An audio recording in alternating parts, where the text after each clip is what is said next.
Hi friends. Starting சீனில் ஒரு வீட்டில் ஒரு பேய் ஓட்டுற சடங்கு நடந்துட்டுருக்கு.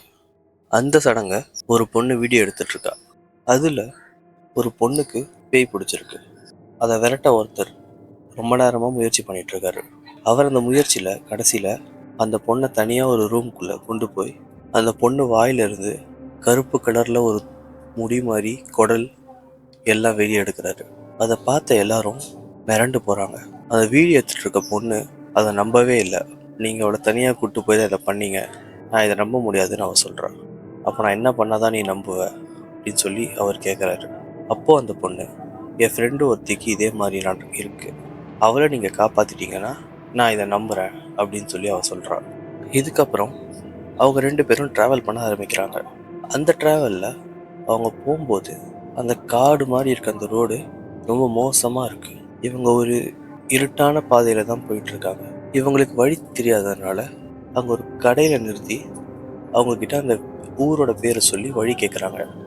ஆனால் அந்த கடையில் இருக்கவங்க இவங்க 2 பேரையும் அடித்து விரட்டுறாங்க. அது ஒரு சபிக்கப்பட்ட ஊர், அந்த ஊருக்கு நாங்கள் யாருமே போக மாட்டோம் அப்படின்னு சொல்லி இவங்களையும் அடித்து விரட்டுறாங்க. இவங்க சரின்னு ஒரு இடத்துல நின்றுட்டுருக்காங்க. அப்போது திடீர்னு ஒரு சத்தம் கேட்குது. என்னன்னு திரும்பி பார்க்குறாங்க. ஏதோ சிகப்பு கலரில் ஏதோ கண்ணு தெரியுது. இவங்க அதை பார்த்துட்டே இருக்கும்போது திடீர்னு ஒரு முகம் வந்துட்டு போகுது. அந்த பேய் ஓட்டுறவர் ஒரு முஸ்லீம்ன்றதுனால அவங்க முறைப்படி அவர் ஒரு நாளைக்கு 5 தடவையாச்சும் தொழுகணும். அதனால் அந்த காட்டிலே அவர் தொழுக ஆரம்பிக்கிறாரு. அதை முடிச்சுட்டு 2 பேரும் திருப்பி காரில் அந்த ஊரை தேடி போக ஆரம்பிக்கிறாங்க. அப்போது ஒரு மரத்துக்கிட்ட நிறைய பொம்மைகள்லாம் தொங்க விட்டுருக்கதை அவங்க பார்க்குறாங்க. அங்கே போனதும் கீழே ஏதோ அந்த இடத்துல சடங்கு செஞ்சு வச்சுருக்காங்க. மாட்டோட எலும்பு, ஆட்டோட எலும்புன்னு சொல்லி எல்லாத்தையும் சுற்றி ஒரு சிம்பிள் மாதிரி போட்டு அங்கே ஒரு சடங்கு பண்ணியிருக்கதை அவங்க பார்க்குறாங்க. அங்கே ஒரு மரத்தில் 7175 அப்படின்னு எழுதியிருக்கதை அவங்க பார்க்குறாங்க. அதுக்கு என்ன அர்த்தன்றது அவங்களுக்கு தெரியலை. அதுக்கப்புறம் அவங்க போகிற வழியில் ஒரு ஆடு மேய்க்கிறவரை பார்க்குறாங்க. அவர்கிட்ட வழி கேட்கும்போது அவர் தான் அந்த வழியை சொல்கிறாரு. அதுக்கப்புறம் இவங்க அந்த ஊருக்கு போகிறாங்க. அந்த ஊரில் எல்லாருமே ஒரு மாதிரி சுற்றிட்டு இருக்காங்க. கடைசியாக அந்த பொண்ணோட ஃப்ரெண்டு வீடை கண்டுபிடிச்சிடுறாங்க. அவங்க அங்கேயும் வந்துடுறாங்க. அந்த வீட்டில் இருக்கவங்க எல்லாருமே இந்த பொண்ணை திட்டுறாங்க. நீ ஒரு டாக்டர், நீ இந்த மாதிரி இதெல்லாம் நம்புவியா? நீ டாக்டராக இருந்து இவளை சரி பண்ணு, எதுக்கு இந்த மாதிரி பேய் ஓட்டினவங்களா கூப்பிட்டு வரேன்னு சொல்லி இவளை திட்டுறாங்க. இருந்தாலும் அந்த பொண்ணோட அம்மா, என் பொண்ணோட வாழ்க்கை தான் எனக்கு முக்கியம், நீங்கள் பாருங்க அப்படின்னு சொல்லி சொல்கிறாங்க. இதுக்கப்புறம் அந்த பொண்ணுக்கு எப்போலேருந்து இது ஆச்சுன்னு சொல்லி தெரிஞ்சிக்க அவங்க அம்மா கிட்ட கேட்குறாங்க. அப்போது அவங்க அம்மா அந்த பொண்ணோட கல்யாணத்தில் தான் இது ஆச்சுன்னு சொல்லி ஒரு வீடியோவை காட்டுறாங்க. அந்த வீடியோவில் அந்த பொண்ணு அப்படி நடந்திருக்கதை பார்த்து அந்த பேய் ஓட்டுறவர் இவளுக்குள்ளே கண்டிப்பாக ஒரு ஜின் தான் இருக்குது அப்படின்னு சொல்லி சொல்கிறாரு. அந்த பொண்ணை வச்சு சடங்கு ஆரம்பிக்கிறாங்க. அந்த பொண்ணோட குரலே மாறுது. அந்த பொண்ணுக்குள்ளேருந்து அந்த ஜின் வெளியில் வருது. இந்த பேய் ஓட்டுறவர் கையில் ஒன்று எழுதுது. அது என்னன்னு குரானில் செக் பண்ணி பார்க்கும்போது கண்ணாடி அப்படின்னு சொல்லி அதுக்கான அர்த்தம். இவங்க என்னன்னு யோசிக்கிறாங்க. நடு ராத்திரியில் அந்த பொண்ணு திடீர்னு ஒரு கண்ணாடி முன்னாடி போய் நிற்கிறான். திடீர்னு அந்த கண்ணாடி மேலே கீழேன்னு சொல்லி நகருது. அடுத்த நாள் அந்த பேய் ஓட்டுறவர் கண்ணாடியெல்லாம் வச்சு ஒரு சடங்கு பண்ண ஆரம்பிக்கிறாரு. அப்போது திடீர்னு அந்த கண்ணாடி எல்லாமே உடையுது. அப்போது அந்த ஜின் ஒரு பால் அடைஞ்ச ஒரு பாத்ரூமில் ஏதோ இருக்குன்னு சொல்லி சொல்லுது.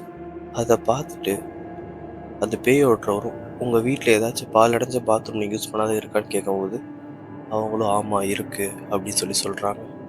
அங்கே போய் அது அந்த பாத்ரூமை உடச்சி அவர் பார்க்குறாரு.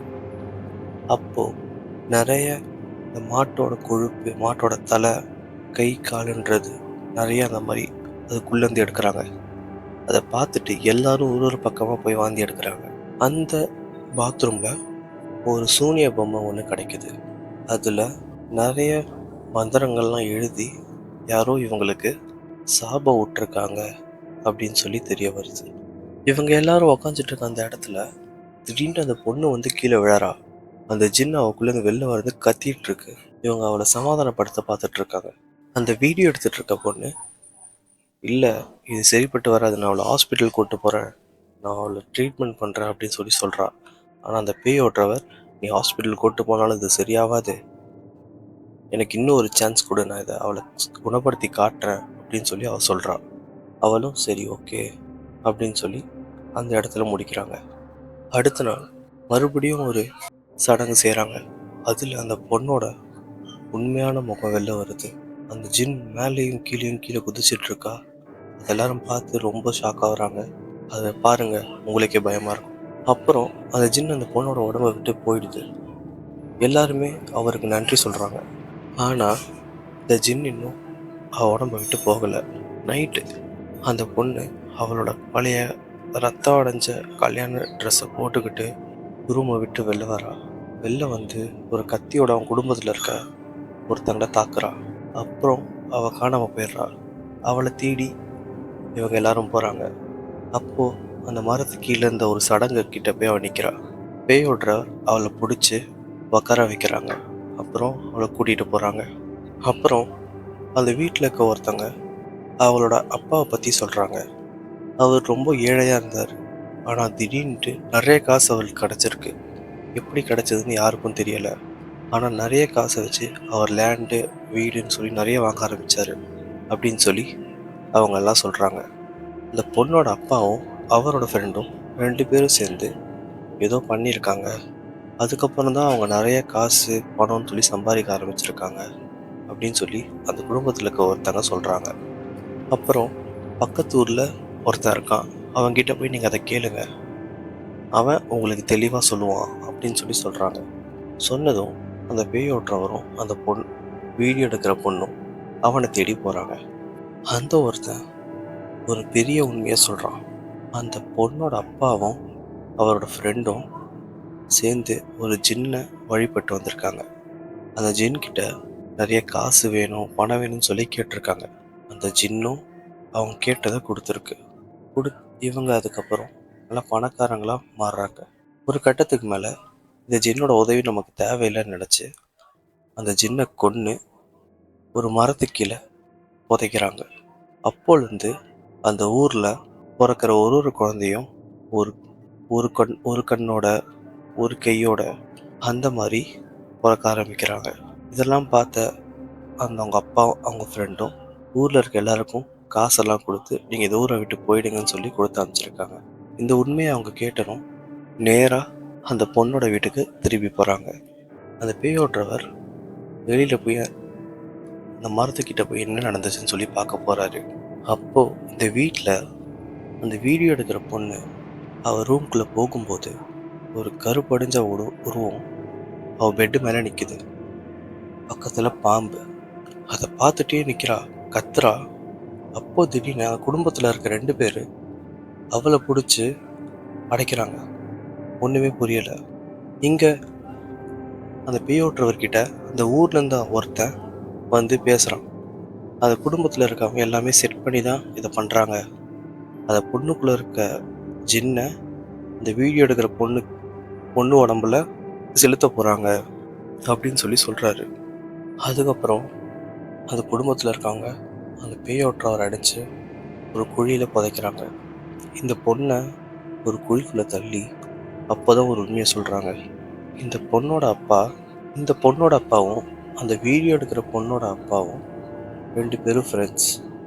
அவங்க 2 பேரும் சேர்ந்து தான் அந்த ஜின்னை கூப்பிட்டுருக்காங்க. ஆனால் அந்த வீடியோ எடுக்கிற பொண்ணோட அப்பா அந்த ஜின்னை புதைச்சதுக்கப்புறம் இந்த ஊரை விட்டு போயிட்டுருக்காரு. இந்த பொண்ணுக்கு எந்த ஒரு பாதிப்பும் ஆகலை. ஆனால் இவளை அந்த ஜின் பிடிச்சிக்கிச்சு. அதனால தான் இவளை இந்த ஊருக்கு வர வச்சு இவளை இப்படி பண்ணிட்டாங்க. கடைசியாக இவளை அந்த ஒரு குழிக்குள்ளே அடைச்சி ஒரு பாம்பை உள்ளே வச்சு இவளை மூடிட்டாங்க. இது ஒரு உண்மையான ஸ்டோரி.